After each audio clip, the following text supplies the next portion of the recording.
Dali lang. Nasira na itong kwadro ko eh. Nakakwadro dati yan eh. Okay.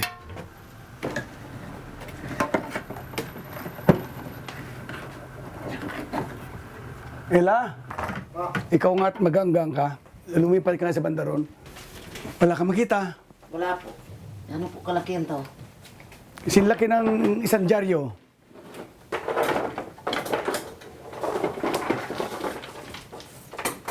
Hindi yan, hindi pa rin yan. Anak ng patan. Wala dyan. Ito po ba to? Yes! Ay, hindi yan. Jet Miracle Escape. Yung isa, yung isa. Yan. Oh, maswerte tayo. Aquino shot dead. Ito ang banner, storya at saka photo ng Times Journal. The next day after Ninoy was shot.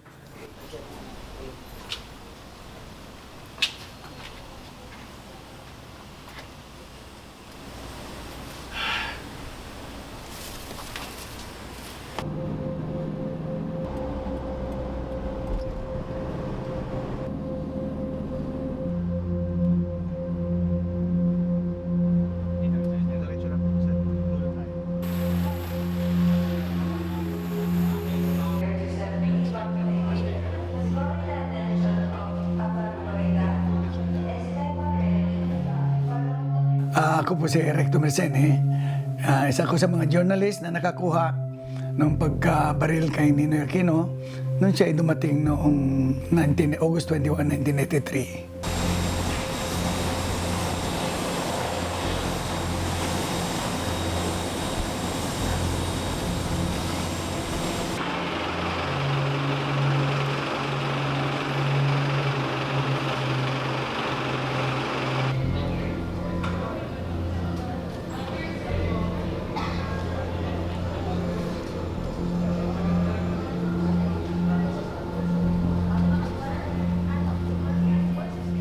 One day earlier, pinatawag kami ni Greg Sindanya. Greg is the right hand man ni Marcos pagdating sa communication. No? Sabi niya, there is a possibility na si Ninoy dumating bukas. Pagdating ng kinabukasan, maagang-maaga ako. 7 o'clock na sa airport na ako. Walang sinabi, basta baka dumating. Walang sinabing airplane, walang sinabing time, basta darating. Eh kami naman, parang umuugong na nagaling siya sa Taipei. So nandun kami, if you remember, familiar ka sa airport, yung sa may junction, nung pinanggagalingan east and west, nagkakasalubong yan doon sa may Dignitaries Lounge, sa may duty free. So nandun na kami. Pinatawag kami suddenly ni Tabuena, yung manager at the time. Hoy, magkita tayo dyan sa junction. Ito yung nung darating na yung China Airlines. And merong military liaison officer nung araw, si Colonel Vicente Tigas. Okay. So, silang dalawa ni Tabuena. Oh, ito lang, may listahan siya. Ito lang ang pwedeng pumasok. Recto Mercene, Times Journal, Louis Perez, Bulletin, Manning Silva, Daily Express, Ben Maluma, People's Journal, Jolie Rio Frere, National Media Production Center, etc. On the line. So silang dalawa ni Tabuena, leading the way, sunod kami. Doon sa may toilet, doon kami inassemble. And then, kami pumunta rito, punta dyan. Dire-diretso rito nung araw, walang halang na ito eh. Eto na, naglanding. Everybody knew that they are coming out of the tube. We were all focused sa bunganga ng tube. Doon sa may gate 11 na yun, nakita mo yung bintana sa kanan, doon lang ako lumundag. Until, yun na, in the silence of our waiting, there comes one very distant, one shot. No? But this shot was weak. Kasi, you have to imagine, it has to travel from the tarmac, all the way doon sa tube, all the way papunta sa amin. Kasi yung glass na yun, mga soundproof yan eh. So that when it came to our ears, mahina man na, hindi mo ma-distinguish whether it was a gunshot. Although nagkatinginan kami ng ganyan, parang asking each other, was that a gunshot? But within seconds, pang, pang, pang, malakas na. Wala nang tanong-tanong yan. Takbo ka agad ako sa window. Kaya nung may putukan, lumipat lang ako ng window. Hindi namin makita from there. Pero narinig namin yung putok. Nasaan yung plane nun? Saan nakaano yung plane? Yan mismo yan. Nandito sa banda rito yung aeroplano, nandun nakadikit siya sa may first class section, kitang-kita ng piloto sa left shoulder niya yung nangyayari. Yes. Nakita ko agad may nakahandusay na nakaputi, nakaboots, and then sa tabi niya, may nakahandusay din. So naglaro sa mind ko, bakit dalawa? Although, maski nag-iisip ako ng ganon, tinuto ko na yung camera ko. So hindi ko na binitawan. So it was going on at 1 frame per second. Yeah. Click, click, click, click, hindi ko binibitawan. And hanggang sa yung isa was humarap sa akin ganon. Nagdak ako pero hindi ko pa rin binibitawan. And remember, 34 shots ang isang film. Hanggang sa naubos. Sabi ko, happy na ako. But I don't know kung ano laman nun. After that, nagpalit ako ng film. Ito na, naglalabasan na yung mga pasahero. And one of them, yung isang hysterical, who turns out to be si Rebecca Quijano, the crying lady. Nung nakapila na siya sa may immigration, tinatanong namin, ano yung nakita mo? Ano yung nakita mo? But before she could talk, hinawakan siya sa braso ni Colonel Tigas. Halika ikwento mo sa akin yung nakita mo. Dinala siya sa immigration room. That was the end of it. Hindi na kami nakapasok. Sabi ko, nalinti ka na. Medyo napaparanoid na ako dahil alam ko na may mga retrato kami. We were witness to a crime. Sabi ko, putragi sa Marshall ito, baka pagdadamputin na kami. Si Ben Malumay, sabi, Ben, labas tayo. Baka damputin pa tayo rito. O sige, sabi niya. So we're looking for an outlet. We went right away to the door. Putragis, nakalak nga. Naku, sabi ko na nga sa iyo, ikukulong tayo rito. Sabi ko, nakalak ng mga pinto. Lahat ng puntahan namin pinto, nakalak. No, lalo ako na paranoid. Sabi ko, naku, kukulungin na kami, dadamputin na kami rito.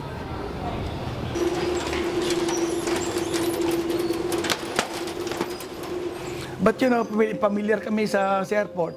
Remember yung daanan ng luggage? Doon kami nagdaan pababa.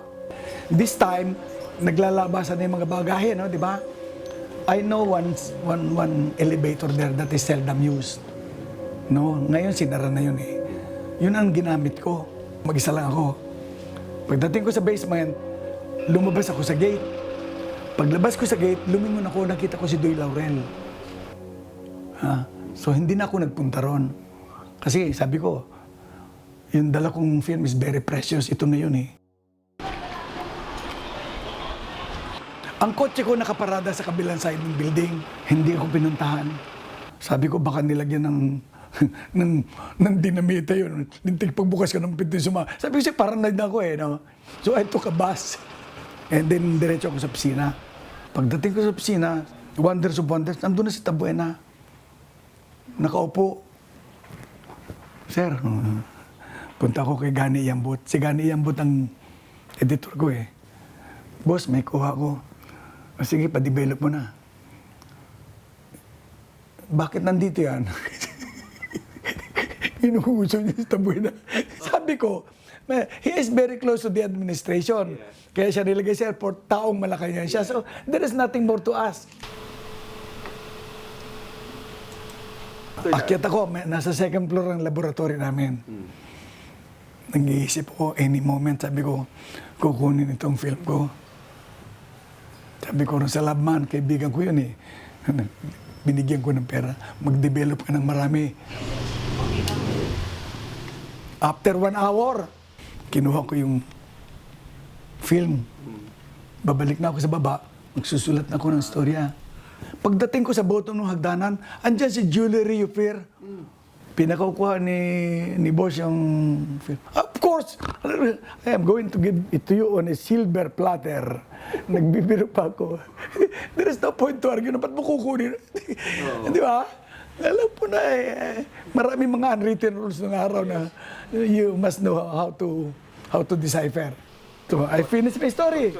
Akyat ako, niligpit ko yung extra copy ko. Yung pinakamagagandang kopya, binigay ko kay Gani.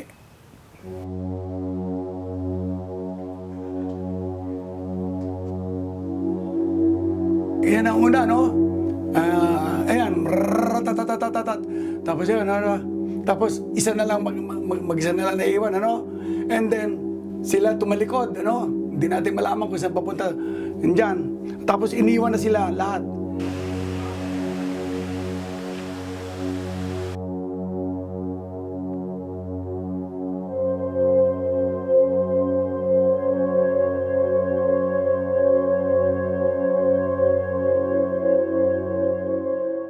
And then the next day, nagulat ako na makita ko yung tatlong, from top to bottom, were, I think, 3 big frames.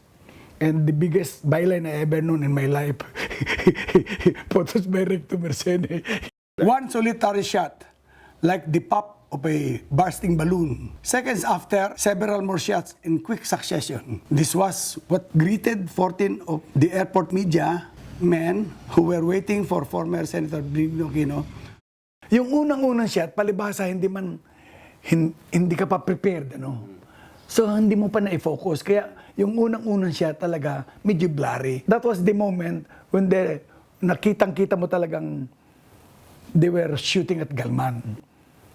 Ito ang madalas ginagamit ng mga newspapers kasi nga he's pointing his gun at me. After that, I duck. Kasi ito, semento ito, and then glass na yan, ano, nakapatong yung camera ko dyan. So I duck na lang. Hindi ko binibitawan yung shutter. The next frame, yung isinushove siya sa likod ng van na parang baboy.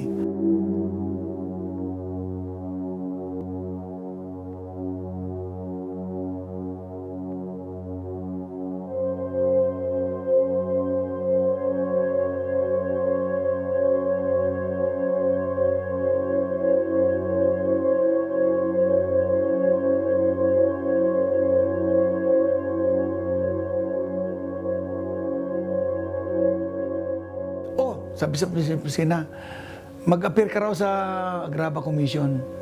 Binigay sa akin yung schedule. Di ganun. Nag-prepare ako. And I was asked the usual question, anong nakita mo? All I have to do is repeat what I told you earlier, di ba? Dito kami nakatutok, may pumutok. Exactly the same thing.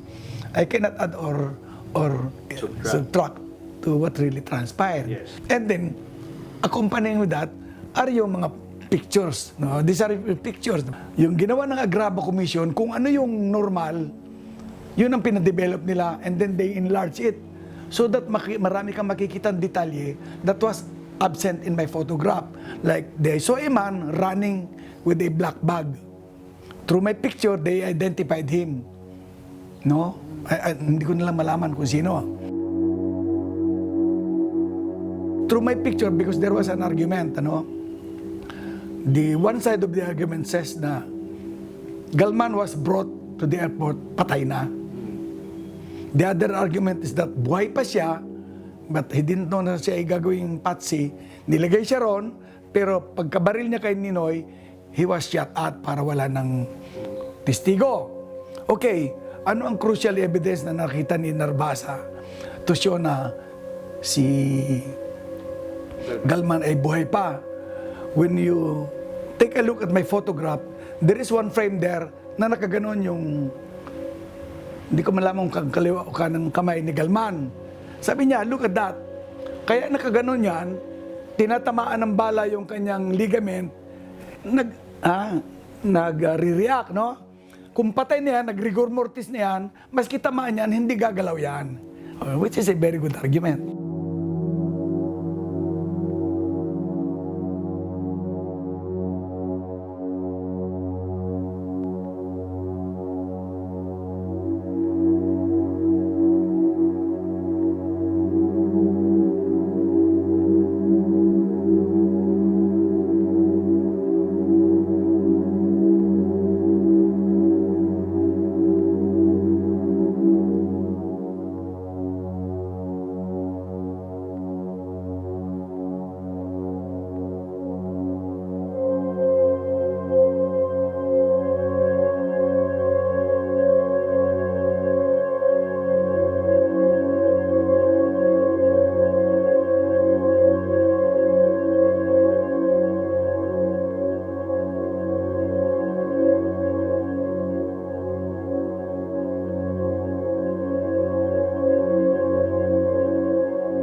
I was just hoping na, sabi ko, paano ko ba makukuha yung film ko? Ngayon may nagsabi sa akin, Rick, wala na dun yung film mo eh. Yung Agraba is the last commission. So, sila ang dapat na huli may hawak. Nabuwag na yung mga komisyon na yun eh. Yeah. Yung mautak na nakakaintindi ng value noon, yun ang kumuha noon. So it's gone. It's gone. Hanggang ngayon na sensitive na issue yan eh. And nobody dares. Di ba? Tinawa, bakit wala? Oh, it might cost you your life. Kasi yung mga actors and actresses, buhay pa, nandiyan pa. Although, these are the people who can really tell you.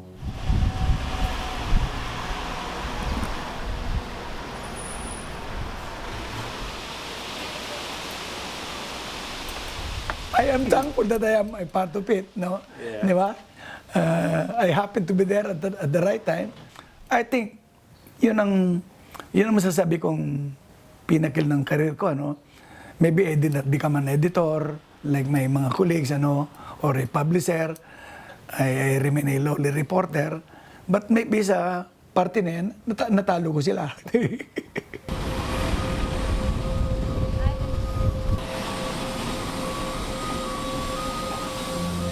yung spot na kung saan dito mismo sa pagbaba niya ng hagdan.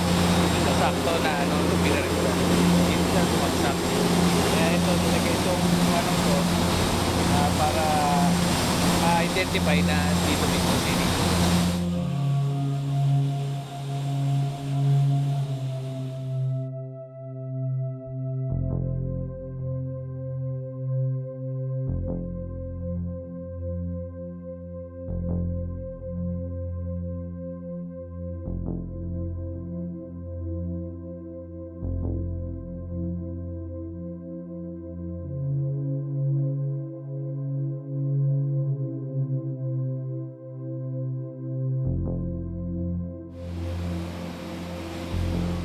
Personally, sana ma-resolve. Well, natural lang yun, I suppose, na lahat ng mga unanswered na questions, lahat ng tao longs for an answer. Gusto nating malaman, ano nga kaya talaga? Natural na feeling yun eh. Ano nga kaya talaga nangyari?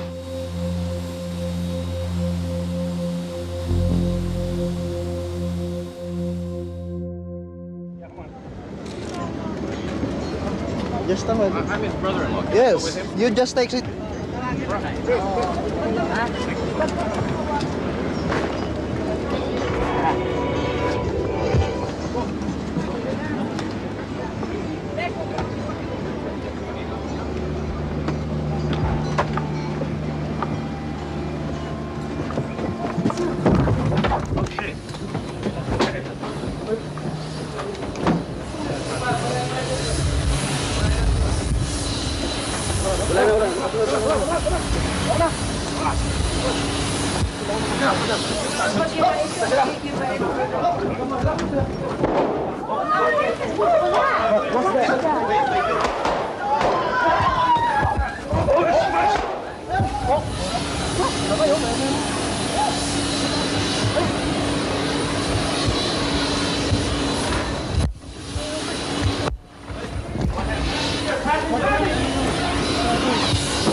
Jesus Christ.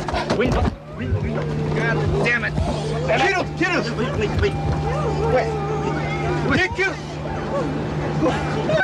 Where are you going?